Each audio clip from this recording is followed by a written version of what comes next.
वालिवर्गाः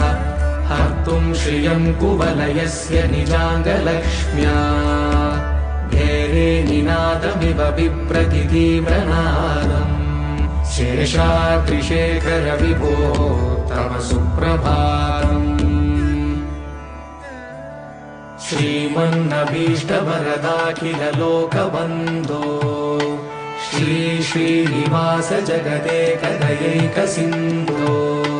श्रीदेवतागृहभुजान्तर दिव्यमूर्ते श्रीवेङ्कटाचलपते तव सुप्रभातम् श्रीमन्नभीष्टवरदाखिल लोकबन्धो श्री श्रीनिवास जगदेकदयैकसिन्धो श्रीदेवतागृहभुजान्तर दिव्यमूर्ते श्रीवेङ्कटाचलपते